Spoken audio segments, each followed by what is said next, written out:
Welcome to the Moonshots Podcast. It is a enormous episode 97. I'm your co-host, Mike Parsons, and as always, I'm joined by the Titan himself, Mr. Mark Pearson Freeland. Good morning, Mark. Good morning, Mike. I think I'd rather take Titan than head chef. So I think we're gradually getting more and more impressive as the introductions go on. How are you doing today? I'm really fired up to be in the third part of the Tim Ferriss series, and I loved 4-hour work week. I love 4-Hour Chef because they really presented us these two big paradigms around rethinking time and learning how to learn. But can Tim Ferriss possibly have more in store for us, Mark? Yes, I think the third book that we're covering in our Tim Ferriss series is his amazing gathering, I suppose you could call it, Tools of Titans, the tactics, routines, and habits of billionaires, icons, and world-class performers. I mean, once again, Tim Ferriss is pulling out the big punches with his book titles, right? Tools of Titans. And it's like his first two books that we did on the show have prepped us now because we're allocating our time, our energy to learn in the right way. And he's like, okay, here are the tools, the tactics, the routines of the world's best. And I am so damn excited to get into some of this stuff because for me, the fact that he's gone out and done all of this work to work out some of these behaviors and habits of successful people, I feel like I've got the cheat sheet, the fast track to improving myself. And what I'm really excited about, Mark, is that in this show, not only will we hear from Tim Ferriss himself, but what we're also going to do is do a bit of a deep dive on one or two of the titans that he covers in the book and really get into them. And what's really cool is obviously some of those we might even do a whole show on later in the year. But Mark, I am so primed and ready to get into how the best of the best do it, how the titans do it. So I'm dying to know their tools. Yeah, me too. And like you say, the Tools of Titans book is like a cheat sheet. It's like a walkthrough guide in your life, how to maximize and learn from these individuals that you and I look at it and are inspired by. What tools and tactics can we learn from them? So, Mike, I reckon let's get straight into it, right?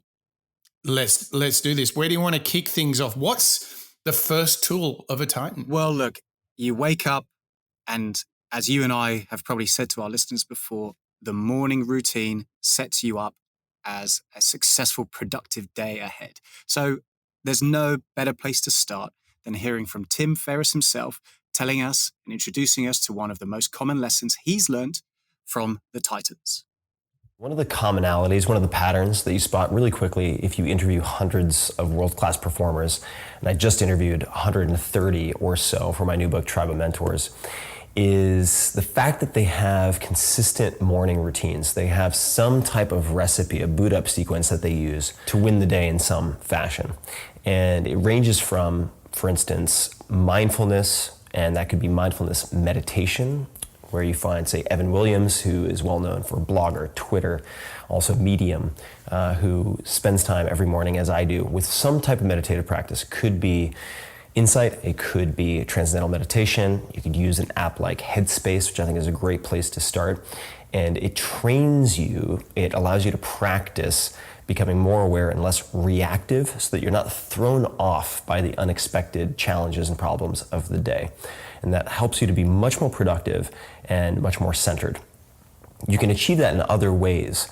Gratitude is a common element. So Tim O'Reilly, who's just an incredible entrepreneur, thinker, writer, and thought leader in Silicon Valley, goes for a run and will take a photograph of a single flower on his run every morning, right? And this teaches you to pause and to assess how you're, say, responding to things. So that is a really beautiful practice that can be done with gratitude lists. I use something called the 5-Minute Journal. But Whitney Cummings, incredible stand-up comedian, writer, and much more, also has gratitude lists. And this is, say, naming 3 things that you're grateful for each morning. Tony Robbins does this. Brian Grazer, incredibly well-known, iconic TV and film producer, also does this. I think he's had 180 Emmy nominations or something like that. And that achieves very much the same thing of present state awareness and looking for the positive as opposed to fixating on the negative. And last but not least, you have, say, Jocko Willink, retired Navy SEAL commander, who will lay out his clothing, his workout clothing, the night before so that there's no conscious decision required where willpower or lack thereof could intercede. His clothing is ready. He's already set his to-do list for the next day. He wakes up at 4:30. That's not quite when I wake up. And grabs the clothes, boom, directly to the gym. And he has a home gym where he does his workouts. This is also very common where people recognize these very busy, very driven people that if it's inconvenient to work out, they probably won't do it. So Jocko has a home gym where barbell, plates, squat rack, 3 sets of rings at different heights, a kettlebell, and you're good to go. That's all you need. So there's a few of the things that I've seen repeatedly in different forms with hundreds of top performers that they use to win the morning so they can win the day. Win the morning, win the day. My gosh, do I try my best, Mark, to win my mornings. I cannot tell you the encouragement that gives me, the inspiration, but also the confirmation that it gives to me around how much time, how much attention I put to the morning. And there were 2 things in that clip that I wanted to share with you that I felt really resonated with me, I can really identify with. And that is this idea of having a ritual where you clear your head and start the day with your intentions. So I cannot encourage you. It's physically, I cannot tell you how much this really matters.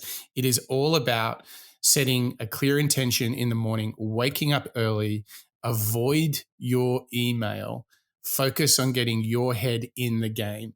So this could be a cold shower, which with a tip of the hat to Wim Hof, this could be all about writing a journal, reviewing your agenda for the day and still not looking at your email. Because for me, the way to win the morning is by having clarity on my intention for the day, setting my priority for the day before all of those emails open up and I have to run through and tackle things and so forth. So number 1, I think this winning the morning to win the day starts with do not wake up. Do not do this. Don't wake up and check your email in bed. That to me is like a losing strategy because you're already dealing with other people's priorities and not your own. So for me, this is really a takeout that I wanted to reinforce. The second thing when you think about what he's saying is he kind of tapped into Jocko Willink, who we are definitely doing in the upcoming show series. And he talked about how he gets his gear, gym gear out. And we've talked before on the show about some people who even sleep in their running gear. So all they have to do is that you put on their shoes when they wake up. To me, this is the other thing. Remove the friction. So I have a roller, a gym mat, my running shoes are literally here in the studio, in the study. I've got my running shoes. I've got all my gym gear there. It drives my family crazy that I have all my Nike gear is like all over the study because it's there ready to go. I really also think it is critical that if you're going to get the intention right by setting your priorities, getting up early and having those routines, I think the second thing we got from Tim there is make it easy, because if it's a bit of a hassle to exercise, then you are likely not to do it. So give yourself no excuse not to do it.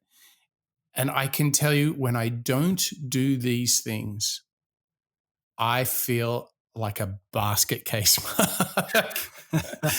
I really, really do. So winning the mornings to win your day. Oh my gosh, Tim has led strong, hasn't he, Mark? Yeah, he's coming straight out of bed to tell us the way to start your day in the best way possible. It's kind of like, I guess, starting a car. You've got to warm it up. If it's a little bit of an old car, like you and I, Mike, then it needs a little bit of warming up, right? But I think this is true for everyone. I personally sometimes struggle with this. I often wake up with a feeling of, oh, I think I need to check that message. I wonder what happened overnight. And that throws you off, doesn't it? It throws you off getting your own priorities straight. And I love how you've kind of framed that. Yours versus others' priorities for the day. Once you get your own house in order and build that framework, everything else can be built on top of that foundation. It makes perfect sense when you break it down like that. Yep. I'm very much a person who also follows the setting out intention for the day. Every night I quite enjoy home workouts. So I've actually, enjoyed the last few months, so to speak, in the sense that I can, download and try out a few different exercise apps, find one I like, and then get into a habit and a ritual of doing that each morning. And I lay out my exercise gear and I'll decide on what exercise I'm going to do in the morning. Because when I wake up, and maybe this is true for you, Mike, as well, I'm so indecisive. I don't know whether I want a coffee. I don't know what I want to wear or what exercise I want to do. And I've had it too many times when I've therefore decided to do nothing. Inactivity has sort of taken me away because I haven't set that intention. And I think the same is going to be true with setting your priorities. If you don't wake up and set your own priorities, what ends up happening is you gravitate towards others. And I think that's really, really prevalent in what Tim has learned from all these titans. Yeah, I think winning your mornings helps you end the day where you can reflect and say, wow, I really got the things I wanted to do done. And that means fulfillment, satisfaction, and just feeling, what I think we all experience are those moments where you get to the end of the day and go, geez, I've been busy, but geez, I don't know if I actually got anything done. Like, I did hand-to-hand combat with requests, questions, et cetera, but did I push into a really big priority and did I take a big chunk out of that? And you're like, not really, but I did a lot of email, a lot of calls, solved a lot of little quick things. And I think what I would offer to you and all of our listeners, if you take a little moment in the morning before you open your inbox to make a promise to yourself about what you're going to get done and how you're going to do it, I think that this anchors you and it makes you question whether things truly are that urgent or important throughout the day. So you can take a chunk out of things that are really meaningful for you. And I mean, this is just, Mark, this is just like one of 100 different ideas and tools of titans from the book, isn't it? I know. I mean, we could actually, I get the impression, Mike, that you and I could talk about this one lesson for the entire show. So let's do our listeners a good service and hear what else are current consistent themes throughout Tim's book. So the next clip we have, and it's a nice short one, and then we'll break into some of the Titan profiles that you were saying at the beginning. Let's just hear actually from Clark Clegley, who does a great book summary on YouTube. Let's hear 8 key habits of the ultra successful that he has found in common that's communicated through Tim's book, Tools of Titans. These are 8 themes that the ultra successful have in common based on Tim's research in the book. They are 80% of them had some sort of daily mindfulness practice. A surprising number of males didn't eat breakfast. They used the chili pad device for cooling bedtime. They loved these books: Sapiens, Poor Charlie's Almanac, Influence, and Man's Search for Meaning. 5, they listened to a song on loop or a song anchor like we've talked about on this channel. Very good. 6, they invest their own money and own time or spec work on projects before making a dime. 7, They believe that failure is not durable. 8, almost everyone was able to take an obvious weakness and flip it into a strength. There you go. I mean, it's quite incredible that he's attempted to take some of the biggest, most powerful thoughts and like random little things like playing a song on loop. I think I will start, Mark, by what an interesting assortment, a collection of tools and habits that these titans get up to. I mean, I thought that was just like so exciting. It was like mind altering, mind stretching to think about that variety, don't you? Well, what I like about that clip actually is it reminds me how all of our titans, and we'll dig into a few of them shortly, all of our titans are human. And these might be the 8 most consistent habits and tips or behaviors that the ultra successful do. But actually, as I hear them, the chili pad, it's a tool that you put underneath your bed in order to keep cool at night. And the books that obviously you and I have heard about, Sapiens and so on, a lot of these are quite relatable. And it just reminds me that some of the behaviors and tips are fundamentally just a little bit human, I suppose. They are. And what I want to do is, because there's such a crazy portfolio there, I actually want to play we've never done this before. I actually want to play this clip again. And, I really encourage everyone to get out their notepad or to type in the one that really speaks to them. So let's have a listen to it again. And then Mark and you and I will talk about which one really speaks to us.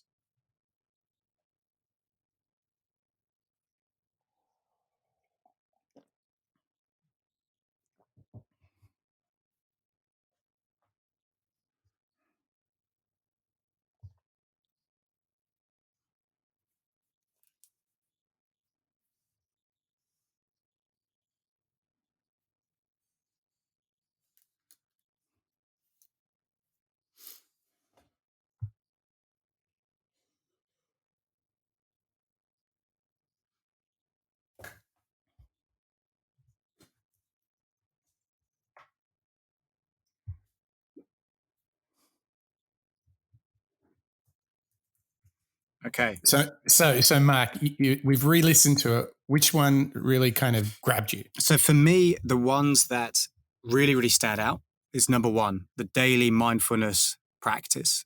This idea, again, going back to Tim's first clip that we heard on the show today, start by winning your morning by setting your priorities. For me, that's a good one. Brekkie, I'm going to be honest, I have to eat every day. I know, Mike, you're going to pick that one. So I want to hear about that. Songs on loop, I do gravitate towards. I do have a playlist on my Spotify of songs to maybe gravitate towards if I need that bit of inspiration or maybe even a bit of energy. And recently I've stopped listening to podcasts in the morning and actually occasionally dip into music more just to get myself going, I guess. So maybe this is a similar insight here. Songs on loop, replays, energy or inspiration in people. But also this failure not being durable is an interesting one, because for me, I feel like failure is that positive, negative, so to speak. It's the thing that you can learn from. And I suppose where the insight for failure is not durable is coming from here is it's okay to fail as long as you learn from it. What do you think, Mike? Those are my big 3: daily mindfulness, songs on loop, failure not being durable. All right. So Mark, what I'm going to do is I'm going to pick 2 ideas that were in the book that were maybe just surprised me more than anything. And that was the one of doing spec work, because that's not something that has come up in the show so far. So how exciting is that a new idea has come up, this idea about just investing upfront just to see what a project or an initiative might be. That was unusual, didn't you think? Yeah, you're right. Normally the lessons that we've learned, or the tips, I suppose, have been quite proactive and maybe defensive, I suppose. But this idea of putting your own time and money into something first it's kind of like putting your money where your mouth is. It's showing that belief. Totally. And I really like it. It's a very good way, if you're thinking of starting a company, don't make it some massive, are we in or out? Just say, hey, let's just do a side project on the weekends for a couple of weeks and see how it feels. Like, no commitment, just let's explore it. And I mean, that's a great way to start up something. The other one I thought was quite neat, which is, and again, this has come up, however, just, I don't know, for some reason caught me, which was every single Titan was able to make a weakness into a strength. And that reminds me of Branson making his dyslexica a strength, and I thought, oh, that was really cool. And a really important mindset moment where it's all about turning weakness into strength. And that is for sure like moonshot thinking right there, isn't it? It's David and Goliath by Malcolm Gladwell. That show was all about overcoming personal challenges and learning from them and therefore being stronger, more evolved. So weakness into strength. That is moonshots right there. It is. And so coming up on the show, we have got a ton of great thoughts and inspiration. We're going to delve into a couple of the Titans themselves. So Tim's book studies all these different Titans. And so we're going to go direct to them and some of the points that Tim really pulls out about Derek Sivers, Kevin Kelly, Rick Rubin. So a real collection of different folks there. So that'll be really cool. And we're really going to kind of bucket it in sort of two areas: actions we can take and ways in which we can think. But before we talk about mindset and taking action, I thought it was really great that Mark, one of our listeners this week, was just so fired up about learning out loud and learning from innovators that she was sharing her thoughts about the podcast on LinkedIn, and it kind of took off, didn't it? It did, yeah. A special shout out to Bettina Rottermund. Thank you so much for putting up a post that tagged the podcast and called out a few of your favorite innovators such as Brené Brown, Elon Musk, Simon Sinek, Richard Branson, as well as Bill Gates, Jack Ma, and Jeff Bezos. I mean, for us to read that and appear and see it appear on the timeline and seeing so many people interact and react, that was really exciting for us. And it just showed, again, the value I think that we personally feel with learning out loud, Mike. It's clearly something that other people are getting into and enjoying doing with us. Yeah, and it was so great to see that she called out some of our classics like Elon and Bezos, but some of our really popular shows, Brené Brown, Simon Sinek. And I love the fact that she mentioned one of our really old shows, Jack Ma, who was like just a dynamo. And we learn a lot from him. So thank you to her and the huge number of people that started this whole conversation about learning out loud from some of those great innovators. It was so wonderful. So we want to thank you, Bettina. And we want to encourage all of you to get in there, share what you like about the show, whether it's on LinkedIn, whether you go into your podcast app. It's a fantastic way for us to welcome new listeners to the show. And they are literally coming from all four corners of the world. It's so exciting that we can share this journey with folks. We're welcoming this week, amongst all of the thousands of listeners, we're actually welcoming new listeners from Slovakia, Costa Rica. I mean, come on, it does not get better than that. I think this would kind of mean, Mark, that we need to go and do a live show from Costa Rica, I think.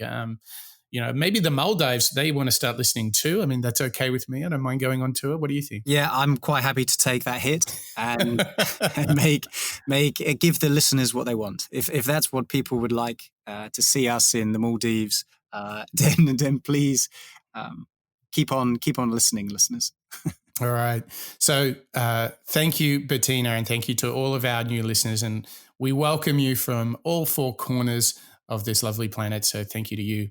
But now, Mark, it's time to take action. And we're going to do that through the lens of author Derek Sivers, who we are going to do on the show. He is fantastic. I won't go into too much about Derek now because We're going to hear about him in a moment, but I want you to know we are going to be doing a show on Derek. So let's kick off our Taking Action series of clips. Let's take more lessons from Tim Ferriss in his book, Tools of Titans, and let's get into the world of false choices. Derek Sivers. This man sold CD Baby, the online music store or distribution company, whatever you label it, for over $22 million. But one of the best things he said, the quotable that really just I laughed my ass off when I heard it, is if information were the answer, we'd all be billionaires walking around with six-pack abs. Love that. Basically saying like, look, it's not enough to just read. It's not enough to know. We have to do. He also gives a story that I absolutely love. Don't be a donkey. The hell does that mean? The donkey is standing in between a bucket of hay and a bucket of water. He keeps looking left and right. Hay, water, hay, water. Not knowing which one to go for, he ends up dying of thirst and starvation right there in the middle. Because the donkey didn't realize that if he went to the water and drank, he'd have enough time, plenty of time, lifetimes, to go back to the hay and eat. So he got overwhelmed and just stood there because he couldn't make up his mind. He didn't see that he could do one and then the other. We can't be that donkey. You know, oftentimes we give ourselves false choices. We say, should I go to college or not? And we don't realize that we have time to do both. You do have time to go to college and then pursue entrepreneurship or traveling or whatever. I did the exact same thing. Or we say, should I quit my job or become an entrepreneur? Let's keep going with this. We don't realize that you can do both. You don't be the donkey in the middle choosing between A and B. You can start a job part-time and do entrepreneurship part-time. And sometimes that's the most successful way because you have steady income coming in and you're also pursuing your passion and you're more driven because you go to work every day thinking, I don't want to do this forever. And so that's a great way. And you don't go crazy because you have all this time and nothing's catching on. This false choice between should I do A or B, try and see the middle path. Try and say, why not both? And stop giving yourself false choices. Information alone is not the answer. Just go and do it. I mean, if there's any innovator that we've seen, Mike, who absorbs lessons around them and goes to experiment, it's Tim Ferriss. He is one of these fantastic experimenters who learns from these individuals and goes to put them in practice.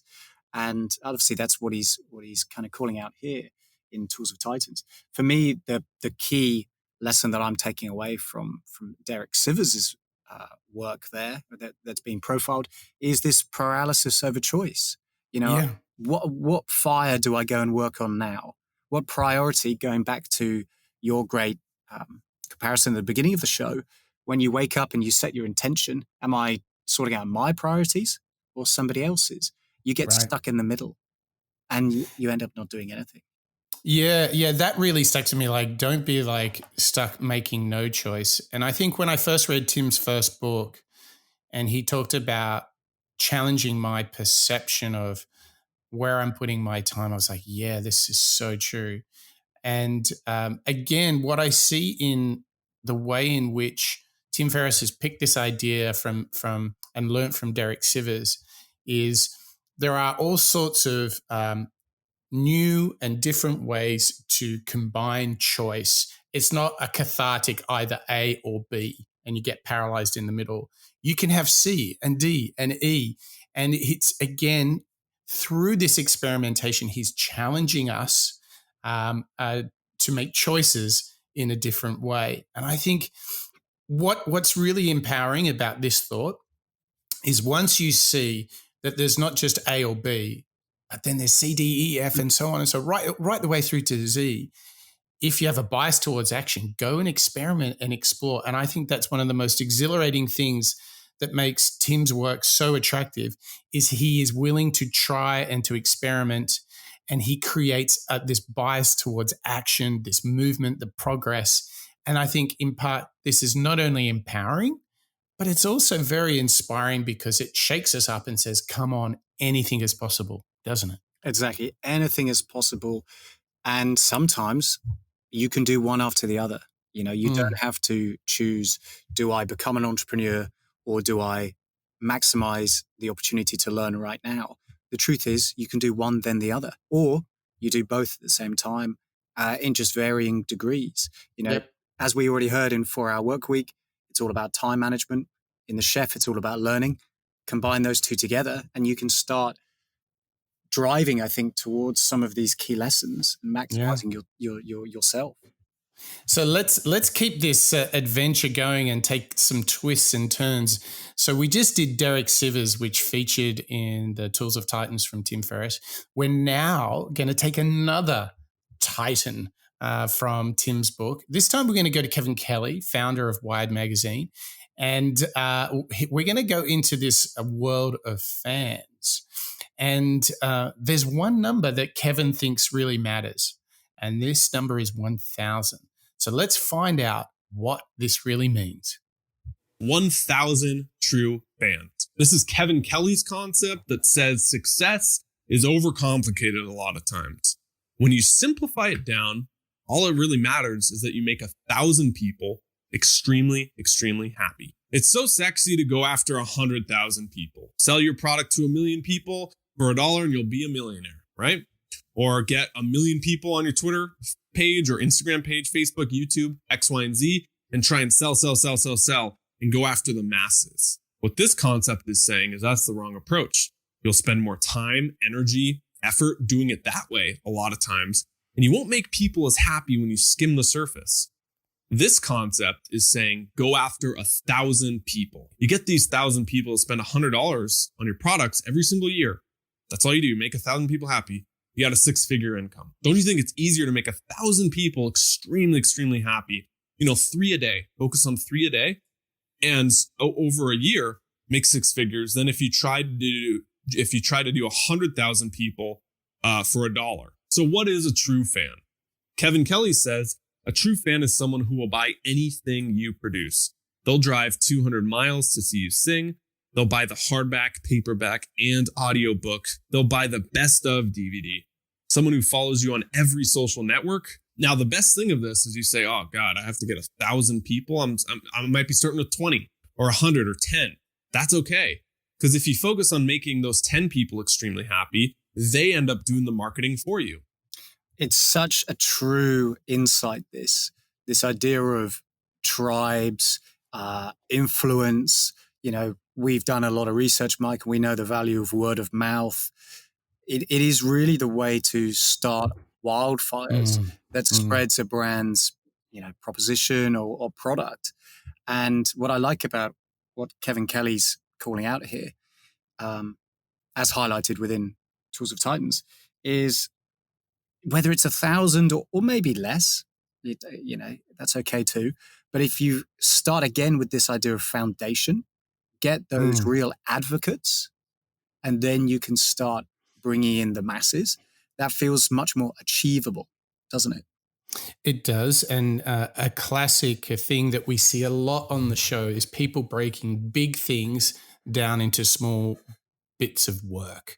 And that's what I think is really powerful here. It's being applied to advocacy and the sort of customer experience here. But I think, just focusing on those 1,000 people, delight them, engage them, create your tribe, and they will do a lot of the work in, broadening the offering and extending the engagement with new customers. But what's interesting here is you start to see the practical nature of the work from Tim Ferriss. He's always looking to break it down into something you can do, because he has this bias towards action and this bias towards experimentation. So in terms of taking action, we've got this really powerful 2 thoughts. One from Derek Sivers is like, be aware of false choices, make choices, don't be the donkey, and you'll be amazed at how there are more options than just A and B. Kevin, on the other hand, is like, okay, easy up there on the plans for world domination and an audience of a million, a customer base of 5 million. Just go out and focus on creating true fans. And what's interesting about this is that maybe the first thing you do doesn't really delight them, but ask them for feedback. The next thing you do might be a bit better. And then sooner or later, you will uncover what their real need is. You'll get enough confirmation from engagement. And then if you create that first 1,000, the rest comes much, much easier. So 2 great bits of advice: making better choices and building your tribe. This is great, Mark, because we are really handpicking a few really novel. Sometimes they sound so simple. You're like, why don't I do these? But the beauty here is that we can jump around in all different parts of habit, routine, the way you run your personal life, your professional life, and everything in between. To me, this is truly the power of Tim Ferriss's approach, isn't it? It is, exactly. It's very proactive. Again, as we've said and even learned from 4-Hour Workweek in 4-Hour Chef, Tim puts his money where his mouth is. He'll learn these tips and he'll go and experiment. And if he can do it, Mike, I think that's a good enough reason for me to go and try it too. Yeah, I totally agree. And I really want to, on this theme of action, I actually want to encourage all of our audience to summons their actions, and to, just like Bettina did in sharing the innovators that she really liked on the podcast, we really encourage you to jump into your podcasting app of choice, leave us a rating or a review, or maybe share the show via LinkedIn or wherever you feel comfortable. We would really ask that if you are enjoying the show, or if you want us to focus on a particular innovator, let us know, let your friends know, because our mission is to learn out loud. And we believe that the code that we're finding here in the Moonshots podcast is something that will really help us build better products, be better people, and to realize the very, very best version of ourselves. So please share this with your friends, share this with your colleagues, your coworkers, share this with anyone you think that could help, do us some help and learning out loud.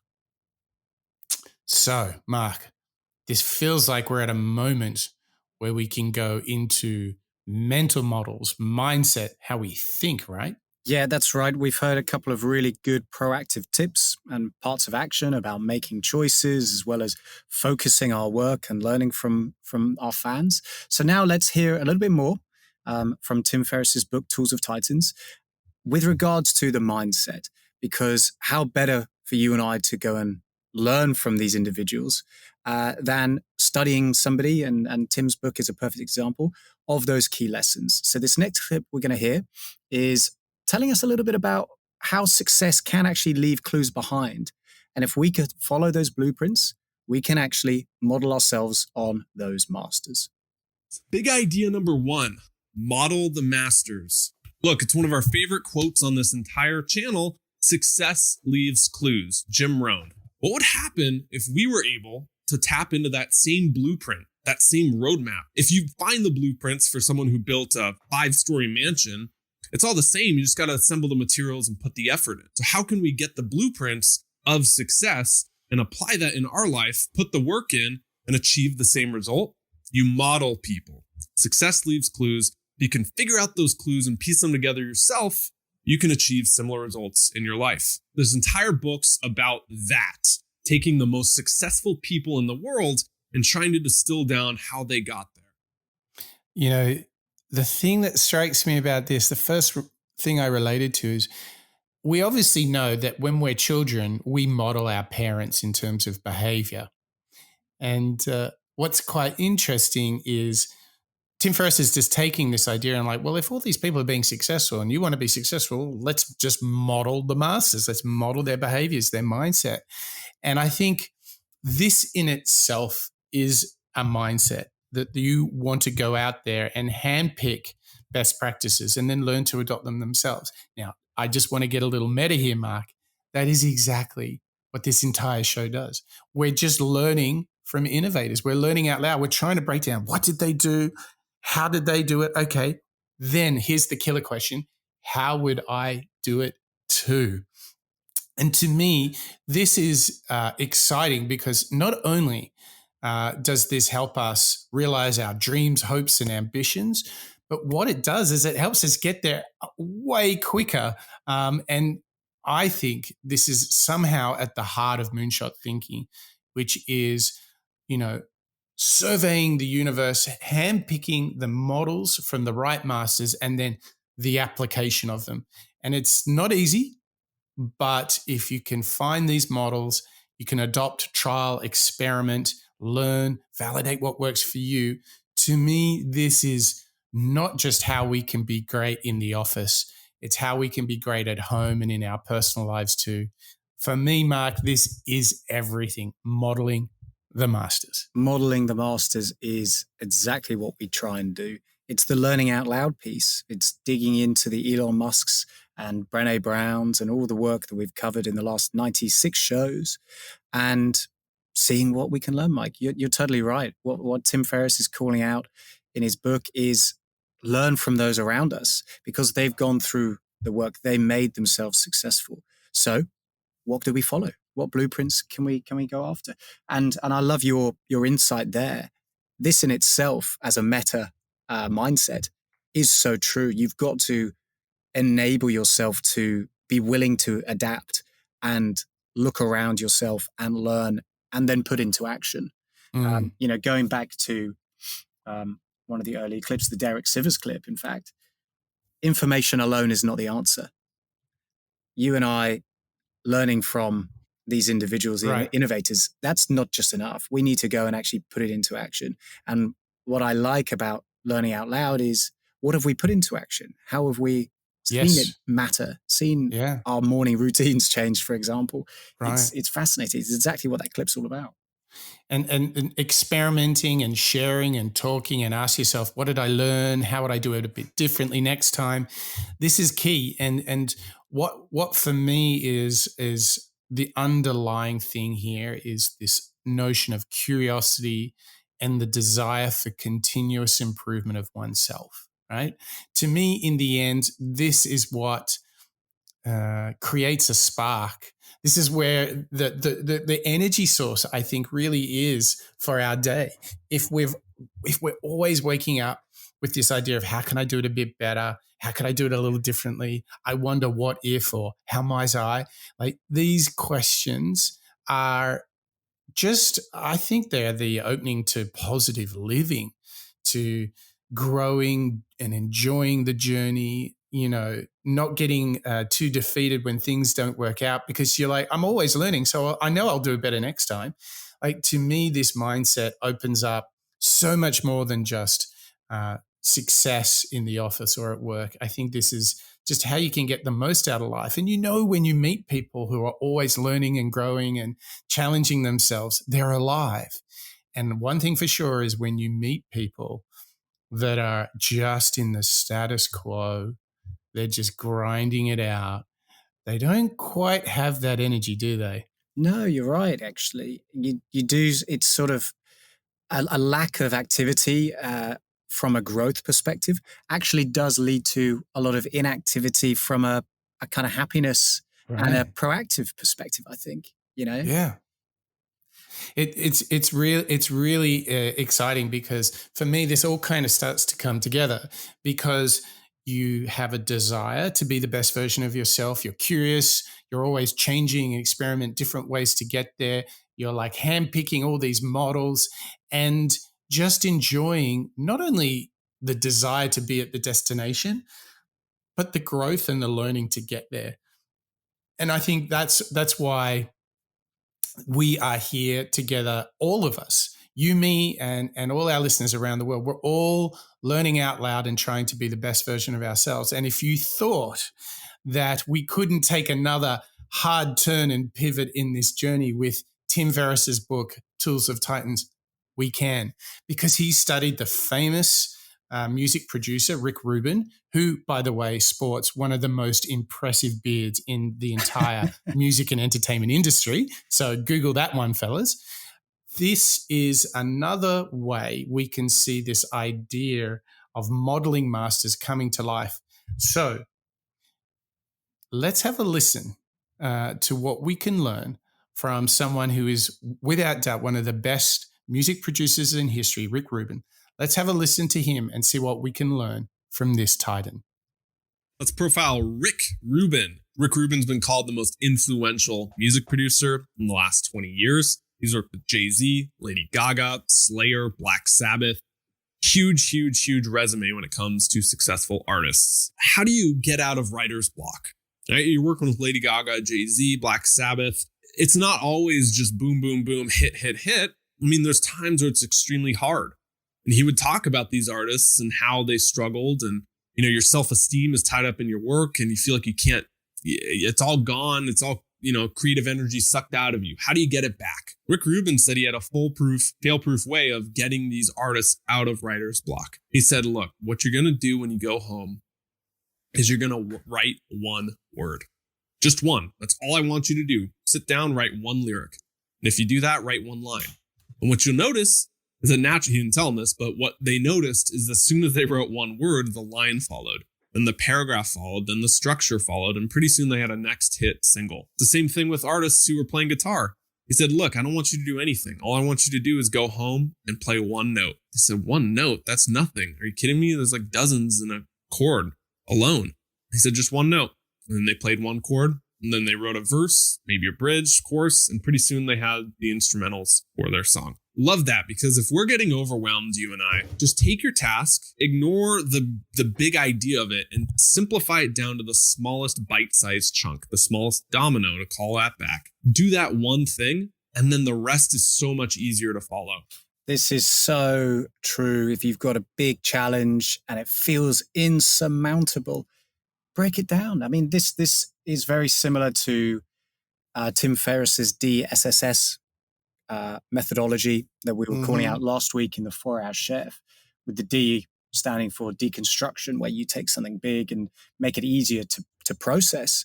This is fundamentally a really, really valuable method and we can talk about some practicalities of those in a second.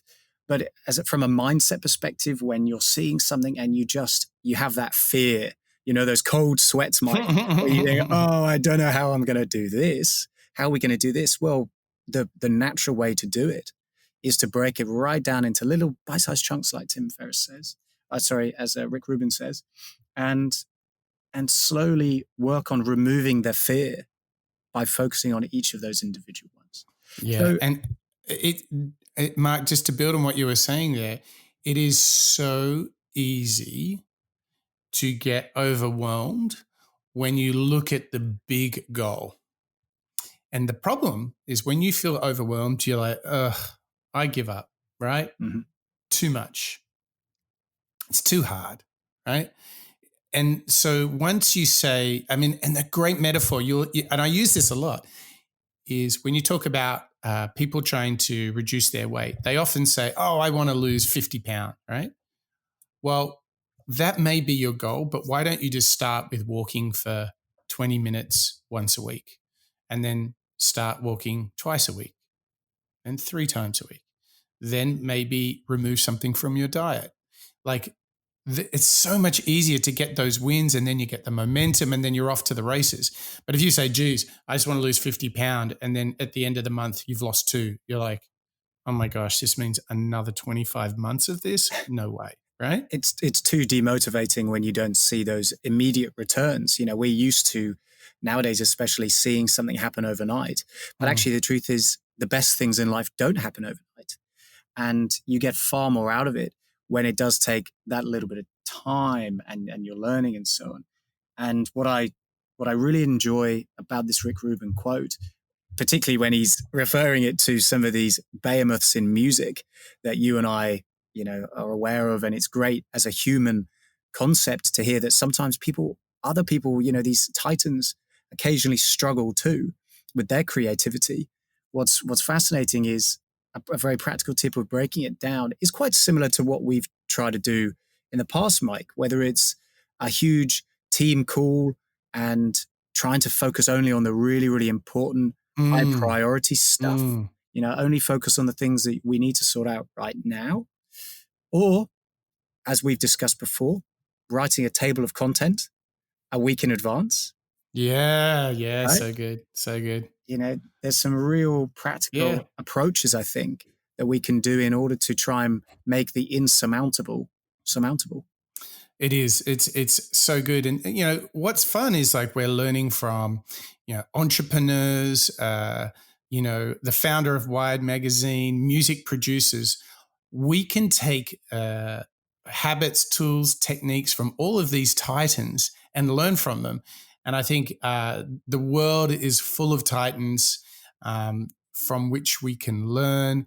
We can then ask ourselves, how might I do that too? And I think this is such an exciting process to be part of. And I love sharing this with you and the audience. I love the feedback that we get because, hey, we're all working it out together. And actually, it can be a ton of fun. It doesn't have to be all heavy and all ominous, the big dark storm clouds of Mordor. Oh my gosh, I'm not the person I want to be. No, let's go at this. Let's break it down. Let's do some stuff. Let's change it up. And then, there is this other big thought that if you just, challenge yourself and model a master every single day, use the tools of other titans, you'll be amazed that if you do one little thing better every day, when you zoom out over the month, over the year, over the years in plural, you'll be amazed at how progress can compound. We should definitely do a show on that, don't you think, Mark? Oh, yeah, 100%. I can already imagine the sort of lessons we can uncover and the tips that I think we can start to put into practice. I think that sounds particularly motivating. It does. It does. Well, Mark, we've heard from the Titans that Tim has explored and studied, but I feel like we want to wrap the show up with some last thoughts from Tim Ferriss. So you ready for the last clip, Mark? You ready for one last challenge from Tim Ferriss himself? Yeah, I am. I'm ready for Tim Ferriss to bring it on home. And this is a wonderful clip. This is Tim again telling us a little bit about some common success principles that he's learned from some titans, but this one's really valuable. It's all about asking uncommon questions of yourself. The people who get uncommon results generally ask really uncommon questions. You might grab Peter Thiel, in the news quite a bit these days, serial billionaire who asks questions like, why can't you accomplish your 10-year plan in the next 6 months? Okay, that seems like an impossible task. Or Peter Diamandis, chairman of the X Prize, known for trying to solve some of humanity's biggest problems. He'll ask entrepreneurs who want him to invest in their companies, if you had to 10x the economics of your company in the next, say, 3 months, how would you do it? And if they say that's impossible, he says, I don't accept that answer, try again. Let's say you own a business and you feel like you're burning the candle at both ends. If I had to take an 8-week off-the-grid vacation, what would I have to do? What systems and policies would I need to put in place for that to be possible? These types of questions force you to abandon your previous constraints and assumptions and all of that you've used to make these incremental decisions. They just don't work. So those get broken and you would journal on these. It's not enough to think about them for 10 seconds. So I would use, say, the morning pages or some other type of journaling, which I do almost every morning, to then just stream of consciousness explore these things. And that's led to some of the biggest breakthroughs personally for me as well. Another principle is defining the worst case scenario. So Jamie Foxx, he instills confidence in his kids by asking them when they're ever nervous or afraid of something, what's on the other side of fear? And his answer is nothing. All right, you're afraid of it. What's the worst that could happen? All right, and then what? And then what? And then what? Once you really get specific with your fears and take the time to put them under a microscope, they lose their power over you generally because they end up being temporary or reversible or tiny risks or all three. The really cool thing there is what Tim Ferriss is doing again is just getting us to abandon our sort of constrained mindsets and don't ask yourself, how do I get there 10% faster? He's like, how do you get there 10 times faster? And it's just the courage to ask these unusual, challenging questions. And sometimes we just kind of grind it away and like, oh yeah, something's up 5%, something's up 3%. That's good. It's growing a bit. He's like, dude, go for 10 times. None of this 10% stuff. And I really like that by asking a question, you can unlock so much. And it really does show you how we do have control of what we think. If we choose to ask these questions, we can affect our mindset. We can introduce positivity and growth into our world by how we think. Oh, and again, we've talked about this idea of fear before, anxiety, and when you start to, as Jamie Foxx was being called out there, once you start to get specific and you focus on really putting it under a microscope and analyzing why you're afraid, what are the solutions to getting your brain into that mode of not being so anxious about it and making it quite surmountable, I suppose. It just alleviates all of those sort of constraints, like you say, Mike, that people currently have. So big. Fantastic. I think this is the most appropriate way to wrap up the Tools of Titans show by asking ourselves these challenging, these uncommon questions. And what a fantastic book. What a smorgasbord of practical tools and inspiration. Mark, having done the show together, what have you taken out of today's show with Tim Ferriss and Tools of Titans? It's all about breaking down the challenges when things seem so big. It's about going out and doing it yourself, learn from those around you, and remember that information in itself is not the answer, but activity is. But also, I'm going back to the beginning. Make a promise at the start of your day. What's urgent? What do I need to accomplish? And then let's bring on everything else. Yeah, super. Well said. Well said. So I hope that you, Mark, are on your way to winning the morning and starting with the right principles so you can win the day. I think it's there's so much to take out of it. And I love your thought that it's really breaking things down. That seems to be one of the big patterns in Tim Ferriss's work. So thank you. Thank you to you, Mark, for being part of this journey and learning out loud. And thank you to you, to all of our listeners. And a big thank you to Bettina as well for sharing the mission that we're on here, which is all about learning out loud. So we hope that you've got some new habits to consider so you can make better choices, so you can model the masters, because it's all there to learn. And we know that starts with breaking it all down into simple habits, routines, tools, and practices. And we really ask that you challenge yourself with the questions that are a bit uncomfortable, that are a bit uncommon. And we are sure that you can go out into the world and win your day. So thank you for joining us on this episode of the Moonshots Podcast. That's a wrap.